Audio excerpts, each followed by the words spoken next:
Oke, Assalamualaikum warahmatullahi wabarakatuh. Selamat sore kelas 3D yang sudah melaksanakan diskusi barusan.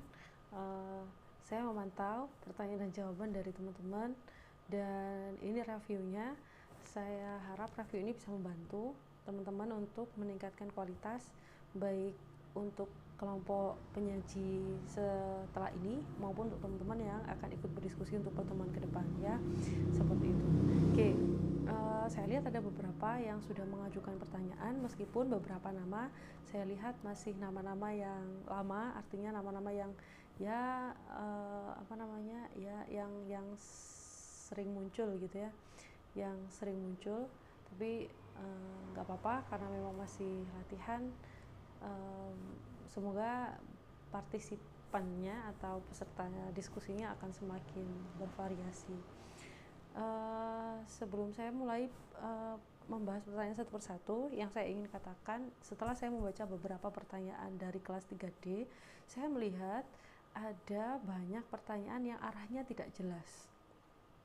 Apakah ini meminta argumen dari kelompok penyaji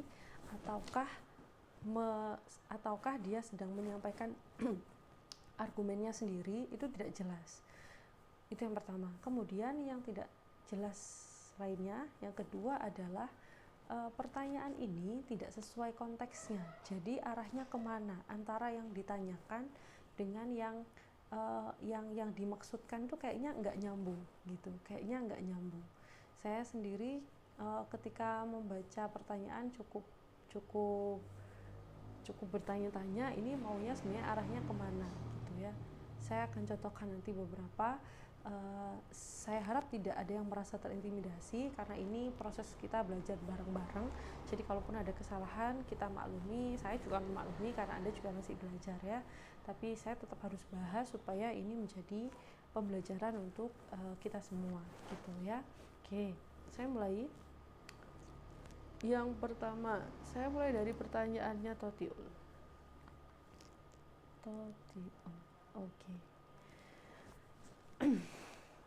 Perbedaan filsafat dan ilmu luar ada pada daya jangkaunya.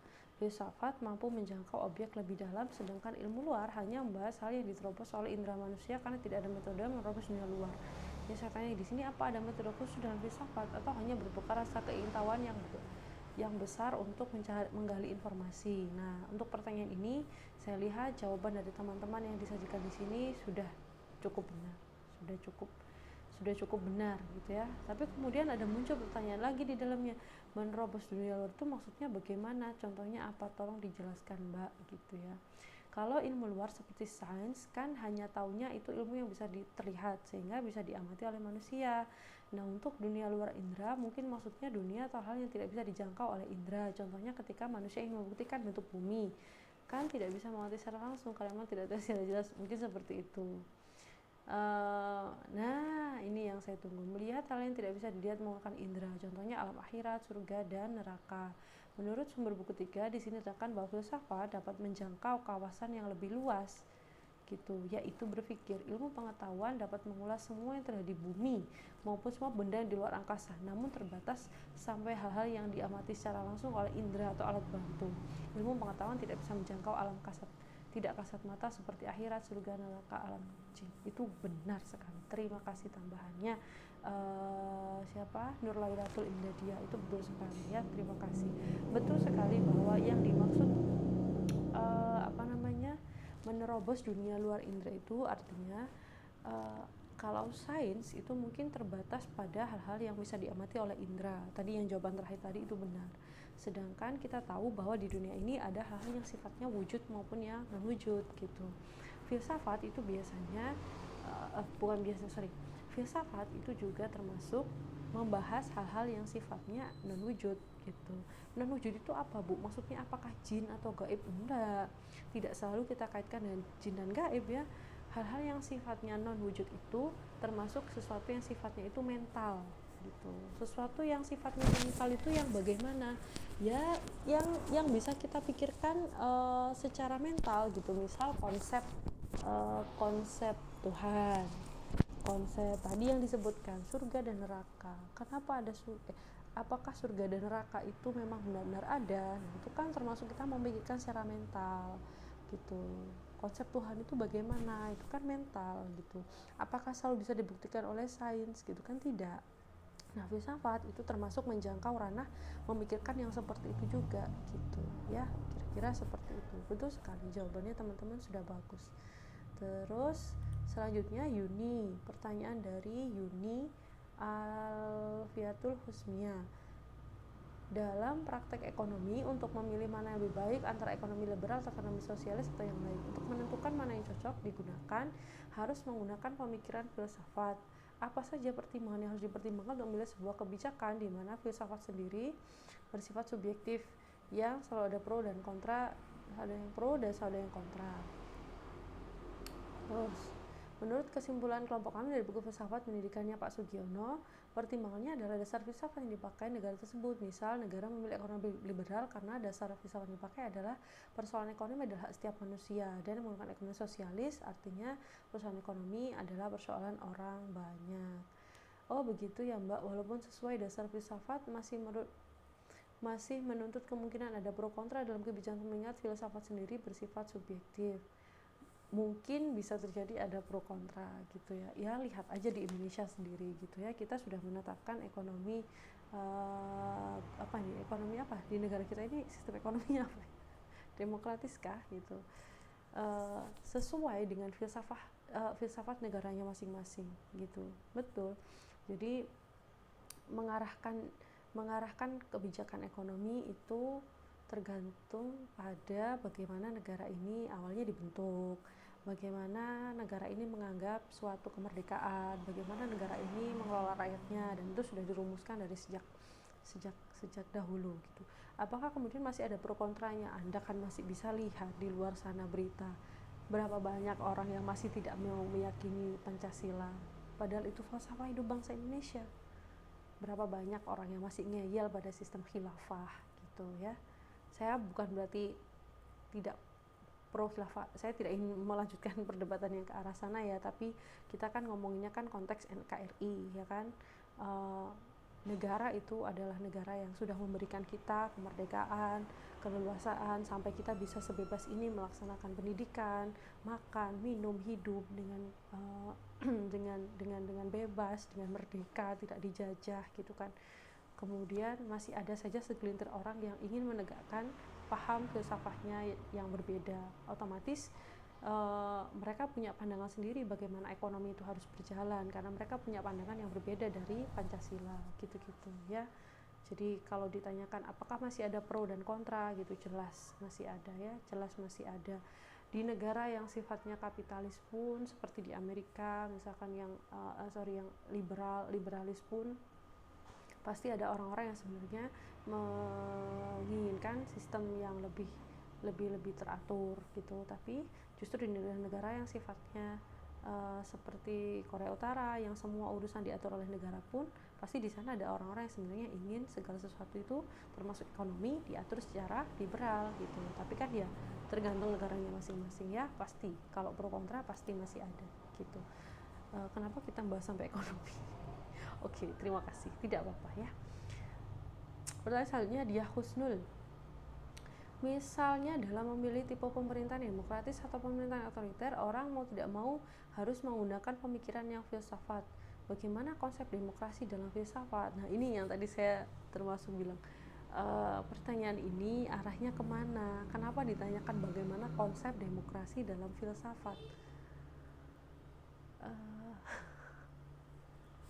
Ya kalau konsep demokrasi sendiri gitu, bagaimana konsep demokrasi itu seperti apa, itu pembahasan sendiri gitu. Kemudian kalau misalkan mau dikaitkan dengan filsafat, berarti pertanyaannya adalah bagaimana orang yang berfilsafat itu menganggap konsep demokrasi ini sebagai konsep pemerintahan. Itu kayak gitu pertanyaannya. Jadi ini tuh nggak berbunyi, menurut saya ini pertanyaan yang tidak punya makna. Maksudnya apa gitu ya, maksudnya apa. Teman-teman yang di bawah juga mungkin agak bingung ya, ini penjelasannya seperti apa.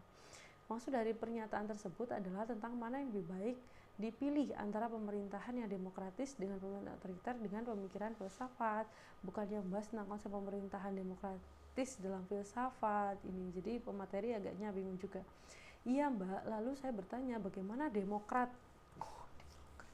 Kok Demokrat?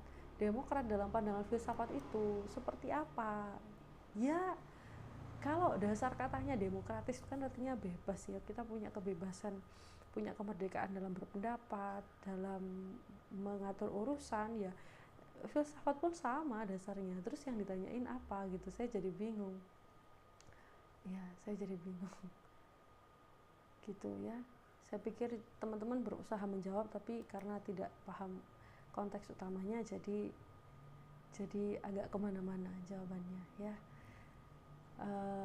Gitu tadi ya, siapa tadi, dia Husnul tadi ya.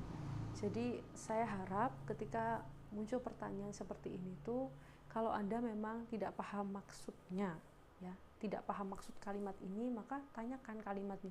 Mohon maaf, ini mau dijelaskan kembali, ini pernyataan ini kalimatnya maksudnya bagaimana ya gitu.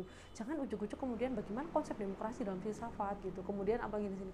Iya, bagaimana demokrat dalam pandangan filsafat. Jadi tidak, akhirnya diskusi ini tidak berjalan, nggak ketemu titik temunya.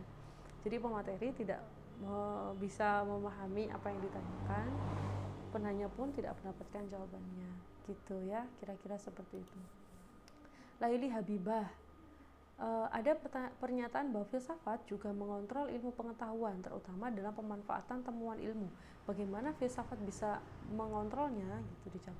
Sebenarnya gini Mbak Lai, untuk seorang ilmu atau profesor yang berhasil menemukan sesuatu itu berasal dari filsafat. Jadi kembali bahwa filsafat induk dari ilmu. Filsafat ada untuk dikembangkan oleh ahli ilmu tertentu sehingga mendapatkan penemuan baru yang diterima dan bersifat objektif. Misal pada filsuf siapa ini, anak Simdros Ustad, yang bermakna bumi itu silinder, lebarnya 3 kali besar dan tingginya. Di sini muncul pemikiran dari ilmuwan dan profesor untuk melakukan kajian atau penelitian. Jadi ini argumen saja ya, filsafat mengontrol ilmu pengetahuan itu sebenarnya argumen saja gitu, argumen saja yang ini biasanya dikemukakan oleh orang-orang yang terlalu meyakini bahwa filsafat itu benar-benar adalah dasar dan hidup dari segala-galanya gitu. Jadi berpendapat bahwa filsafat itu lebih superior dari sains gitu. Padahal sebenarnya enggak. Kalau menurut saya sendiri lebih baik kita katakan dia beriringan ya, beriringan saja. Termasuk dalam temuan ilmu. Jadi kalau orang yang berpegang pada filsafat dan sains dengan porsi yang seimbang, maka hasilnya akan sangat bagus. Tapi kalau lebih ke sains tidak mempercayai filsafat dan lebih ke filsafat tidak mempercayai sains, itu akan terjadi ketimpangan gitu ya. Jadi saya tidak membahas lebih lanjut. Next, Eri Widayanti. Meskipun filsafat merupakan induk dari semua ilmu yang berkembang sesudahnya memiliki kekhususan dibandingkan dengan induknya, betul. Perbedaan terdapat pada objek material dan objek formal dalam hal metodologi pembahasan, betul. Kebenaran dicari serta dalam hal penerapannya.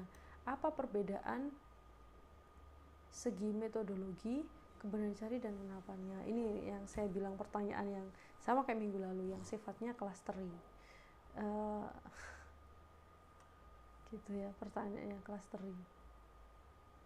Jadi pertanyaan yang sifatnya itu bukan mengundang diskusi gitu, tapi pertanyaan yang sifatnya ada di teks gitu ya, ada di teks. Perbedaannya terdapat pada objek material dan objek formal dalam hal metodologi pembahasan, kebenaran dicari serta dalam hal penerapannya.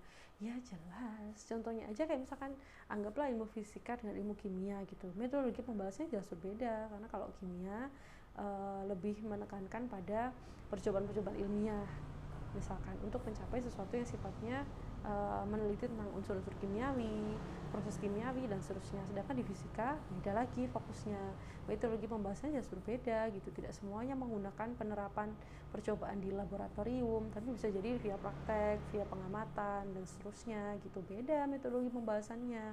Orang biologi bisa jadi pengamatan, bisa jadi percobaan, bisa jadi macam-macam gitu. Jadi setiap ilmu pasti beda-beda metode pembahasannya. Terus kebenaran dicari beda lagi. Kalau kimia mungkin kebenaran dicari yang sifatnya itu lebih ke membuktikan unsur-unsur kimiawi atau menemukan unsur-unsur kimiawi, menemukan suatu hasil yang baru dan seterusnya. Fisika beda lagi, biologi beda lagi, jelas lah ya kemudian dicari. Kemudian dalam hal penerapannya ya udah jelas lah ya, setiap ilmu kan jelas penerapannya. Itu aja dalam konteks IPA ya, karena saya basicnya IPA, taunya IPA. Kalau kita ngomongin dengan space ilmu yang lain jelas sangat berbeda ya kan. Kalau dari ilmu sosial jelas berbeda, metodologi pembahasan antara orang sosiologi dengan orang kimia jelas berbeda metodologinya. Kalau orang sosiologi mungkin penelitiannya sifatnya penelitian lapangan, bisa wawancara, bisa ini, tapi kalau orang kimia apa yang mau diwawancarai, coba ayo, kan gitu ya. Kebenaran dicari juga gitu. Kalau sosiologi mungkin menemukan fenomena-fenomena sosial, merumuskan temuan-temuan sosial yang terjadi di masyarakat. Kalau kimia kan enggak gitu, lebih ke sifatnya ilmiah gitu. Penerapannya bagaimana, macam-macam, beda lagi, semuanya beda ya. Kira-kira begitu. Ini pertanyaan yang saya harap tidak muncul lagi kalau jawabannya sudah cukup jelas dan bisa dicari di buku. Kira-kira begitu ya. Kemudian selanjutnya dari Ahmad Rafsanjani, dalam kaitan filsafat dan agama, misal pendidikan, maksudnya integrasi pendidikan yang dipadukan dengan agama, apakah sudah ada sejak pertama sejak filsuf mulai berfilsafat, dan bagaimana contoh integrasi dalam pendidikan, misalnya matematika. Sekian dan terima kasih. Sebenarnya ini yang ditanyain apa aja gitu ya, ada filsafat, agama, dan pendidikan. Dalam kaitannya filsafat dan agama, misalnya dalam pendidikan, kok saya jadi agak bingung ya, ini ngeblur, ini fokusnya kemana. Dalam kaitannya filsafat dan agama, yang dikaitkan itu apa? Filsafat dengan agama, filsafat dengan pendidikan, agama dengan pendidikan, filsafat, agama, dan pendidikan, ini gimana? Terus tiba-tiba di belakang ada lagi misalnya matematika, kan jadi pusing gitu ya. Sebenarnya siapa yang dikaitkan dengan siapa gitu ya. Ini teman-teman sudah mencoba menjawab sebenarnya. Oke, saya terima jawaban dari kelompok penyaji. Selanjutnya dari Zuhdi, orang yang dapat berpikir mendalam kelak disebut filosof. Yang menjadi pertanyaan, apakah mungkin kelak di zaman seperti ini muncul filosof atau filsuf mereka zaman sekarang manusia sudah bangga memanfaatkan akal pikirannya? Masa iya gitu ya. Sebenarnya saya sudah melihat jawaban pertanyaan ini tadi dan membaca jawaban dari atas ke bawah. Sebenarnya saya sudah ini kok begini jawabannya gitu ya, dan kenapa melebar-lebar gitu ya, kenapa kok bisa-bisa, ada mungkin saja bisa gitu yang ditanyakan di era sekarang ini kan gitu. Tapi saya sudah, dalam pikiran saya sudah menyebutkan satu nama gitu, saya tunggu ke bawah gitu kan, kayaknya ini kok jawabannya kesini gitu. Dalam sejarah intelektual manusia gini kok semakin kesini gitu, sudah ambil sertifikat apa belum gitu, banyak penemuan bermunculan. Ada contohnya Mbak Leli gitu. Dan saya menemukan jawaban di jawaban terakhir, ini benar sekali, masih ada Mas, contohnya Cak Nun, Sujiwo Tejo, dan para filsuf lainnya, termasuk mereka itu ya, mereka yang memikirkan sesuatu secara mendalam. Contoh yang paling mudah di Indonesia Cak Nun, Sujiwo Tejo, betul sekali Sujiwo Tejo ya. Banyak, kalau Anda baca bukunya silakan, Anda akan melihat bagaimana beliau mendalami atau memahami suatu hal dari kacamata filsafat. Silahkan yang belum pernah baca bukunya Cak Nun, belum pernah baca bukunya Sujiwo Tejo, silahkan dibaca ya gitu. Termasuk beliau yang mendengarkan pendapatnya, mendengarkan argumennya, itu Anda akan melihat bahwa beliau melihat dari kacamata filsafat gitu ya. Contohnya itu, kalau disuruh nyari era yang lain atau dari yang muslim misalkan, banyak ya. Ada tadi yang menyebut kiai dan seterusnya, ada beberapa kiai yang memang pemikirannya mendalam, Gusmus ya termasuk lah ya. Kalau Gus Dur, saya pikir filsuf juga Gus Dur itu, dengan filosofinya yang sangat terkenal gitu aja kok repot. Betul sekali gitu, betul sekali. Termasuk contoh yang paling sering dikutip dulu itu yang ketika orang Papua kalau nggak salah bertanya kepada Gus Dur, bolehkah kami mengibarkan bendera OPM, kalau nggak salah ya, bolehkah kami mengibarkan bendera OPM ini di Papua sini gitu. Gus Dur dengan santainya menjawab, boleh aja gitu, asalkan tidak lebih tinggi dari merah putih. Wes, selesai, enteng loh. Beliau melihat dari kacamata filsafat, lihat substansi yang paling pentingnya gitu. Orang dulu sudah berdebat di bagian katanya Gus Dur memperbolehkan OPM itu mengibarkan bendera gitu, padahal kan Gus Dur mengatakan boleh asalkan tidak lebih tinggi daripada merah putih. Berarti siapa yang masih lebih tinggi? NKRI dong gitu. enteng gitu. Itu salah satu filsuf yang kita kenal ya, banyak lah ya, banyak. Next Anda mungkin ya. Jangan-jangan begitu. Hesti terakhir kah ini nanti? Ya, Hesti terakhir. Apa ini pertanyaannya? Di dalam tugas filsafatlah yang terlebih dahulu menelaah alam semesta. Bagaimana cara filsafat menelaah alam semesta, dan dengan apakah filsafat menelaah alam semesta, sedangkan alam semesta itu kan luas.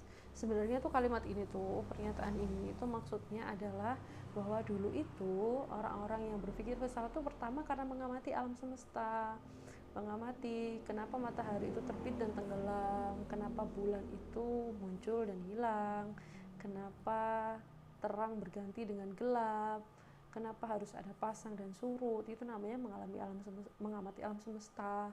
Kenapa bintang-bintang itu punya pola, kenapa ada bintang yang sangat terang, kenapa ada yang kedip-kedip, ada yang enggak gitu.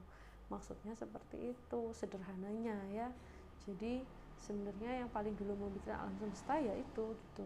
Sebenarnya konsep bumi kita ini apa ya, tuh orang filsafat gitu. Sebenarnya itu sederhananya, tapi jawabannya teman-teman macam-macam ya. Ada yang saling bertukar pikiran menjadi alam semesta gitu ya, ada yang ini dan seterusnya ya, nggak apa-apa lah itu sebagai tambahannya, tapi basicnya sebenarnya tadi seperti itu gitu ya. Ini ada lagi sama sih, sudut pandang yang berbeda dan juga penting yang berbeda menunjukkan setiap individu mengkaji alam semesta ya, maksudnya begitu tadi ya sebenarnya ya. Kemudian akhirnya bermunculan kemudian ahli fisika, ahli astronomi, ahli matematika dan seterusnya, kira-kira seperti itu ya. Mungkin itu mungkin itu kira-kira yang bisa saya berikan untuk review hari ini. Semoga ke depan pertanyaannya jauh lebih bagus, lebih sifatnya discussion question, dan lebih banyak yang terlibat aktif di dalamnya ya. Terima kasih, saya cukupkan sekian, saya tutup. Wassalamualaikum warahmatullahi wabarakatuh.